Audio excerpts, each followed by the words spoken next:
जय मसीह की। हम पढ़ेंगे नीति वचन 9 अध्याय का 10वां पद। उसमें लिखा है, यहोवा का भय मानना बुद्धि का आरंभ है। यहोवा का भय मानना बुद्धि का आरंभ है।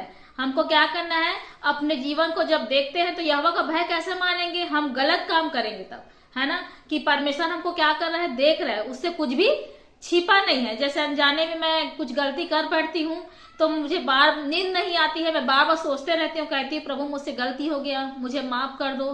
तो आप क्या करें, कुछ गलत होता आप प्रभु का भय माने, है ना, क्या, क्योंकि प्रभु हमको देख रहा है गुप्त रीति से कि हम क्या करते हैं क्या नहीं करते। कई लोग हैं जो गुप्त रीति से क्या करते हैं, पाप करते हैं। तो आप परमेश्वर का भय माने, प्रभु से डरे, ऐसा काम ना करे, लेकिन जो प्रभु को पसंद है वो करे। कैसे, वचन में क्या लिखा है, यहोवा का भय मानना बुद्धि का आरंभ है। मतलब आपकी अंदर समझदारी और बुद्धि आ गई है कि सचमुच एक ईश्वर है जो हमको बनाया है।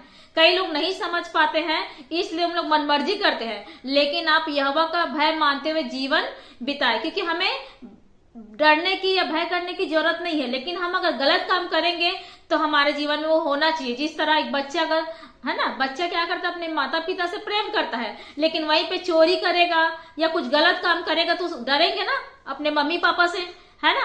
तो वैसे ही हमें भी परमेश्वर से डरने की जरूरत नहीं है। लेकिन अगर हम गलत करेंगे तो हमारे अंदर वो डर आना चाहिए, तभी तो हम सीधा मार्ग में हम चल पाएंगे। अगर डर नहीं है तो हम मनमानी चलेंगे तो हमारे जीवन में बहुत सारी गलतियां होगा और हम पाप में चले जाएंगे। फिर वचन क्या कहता है, और परम पवित्र ईश्वर को जानना ही समझ है। तो आपको यीशु मसीह को जानना है और पहचानना है। तो इसलिए मैं बार बार कहती हूँ, आप वचन पढ़ो, बाइबल पढ़ो, क्योंकि वचन पढ़ेंगे तभी आप ईश्वर को पहचानने पाओगे। तो यदि आज तक आपने ईश्वर को नहीं पहचाना है, परमेश्वर को नहीं पहचाना है, यीशु मसीह को नहीं पहचाना है, तो आप फिर से मैं कहती हूँ कि आप बाइबल पढ़ो। फिर क्या होगा, यहोवा का भय मानना बुद्धि का आरंभ है और परम पवित्र ईश्वर को जानना ही समझ है। तो आप ईश्वर को जानोगे, समझोगे, तब आप क्या करोगे, परमेश्वर के अद्भुत कामों को देखोगे।